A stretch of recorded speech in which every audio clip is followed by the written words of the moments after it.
Өткөн жумада Өзбекстан менен Орусиянын өлкө башчылары Ташкентте жолугушту. Эки өлкө ортосунда жалпы 27 миллиард долларлык келишимдерге кол коюлду. Эң негизгиси эми Өзбек Республикасында баасы 11 миллиард доллардан ашык турган атомдук электр станциясы курулуп баштады.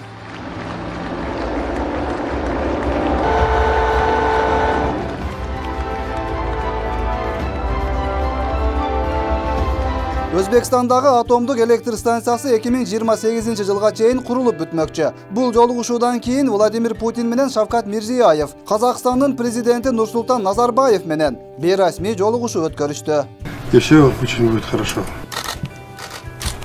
Üçü birigip süйлөшсө, эмне үчүн биздин президент алып барбайт?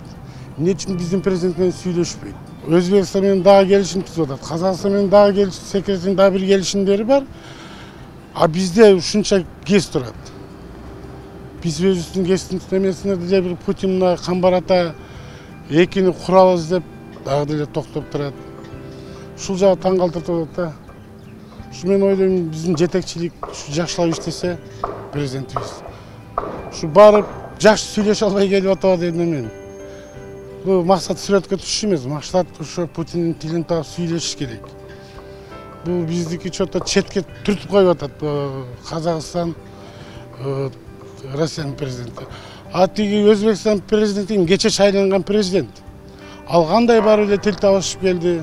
Кыргыз ажоосу да тышкы саясатта аракетсиздик кылып жаткан жок. Сооронбай Жээнбеков ажоолукка киришкенден бери 2 ирет Орусияга барып келди. Анда Владимир Путин менен жолугушту. Бирок ири инвестициялык долбоорлорго кол коюлбады. Карыз да кыскартыла элек. Кыргызстанга келерин айткан Путин Өзбекстан менен Тажикстанга барды, бирок азырынча Бишкекке келе элек. Большое вам спасибо за теплый прием, за гостеприимство, которое мы ощущали с первого минут пребывания на России.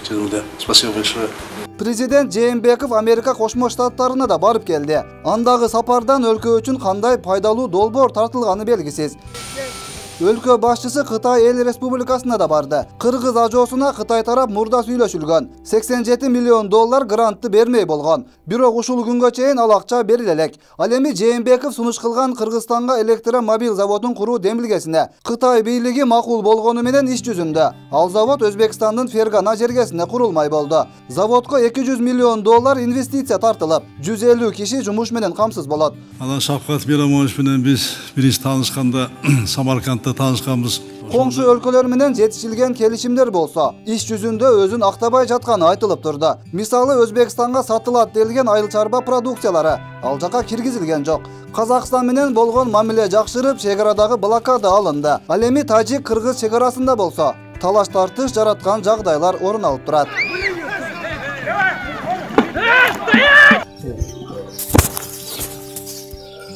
Жаңы бийликтин келгенине 1 жыл болду. 1 жылдын ичинде кайсы мамлекет менен биз инвестициялык маанилүү, көзгө көрүнүктүү келишимдерди түзүп мамлекетке инвестиция тартып келе алдык. Экономикага болобу, бюджетке болобу бир бүгүнкү күндө далил таап бергилечи. Кытай менен бүгүнкү күндө инвестициялык келишимибиз барбы? Россия менен Кыргызстандын ортосунда акыркы 1 жылда канча акча келди Россиядан Кыргызстанга? Канча инвестиция келди? Кытайдан канча келди? Казакстандан канча келди дегенде жыйынтыгында биз айтышыбыз керек, эч нерсе келген жок. Бул аябагандай маанилүү көрсөткүч болуп эсептелет. Өткүрбек Рахманов, Замирбек Тойчубаев, 7 канал.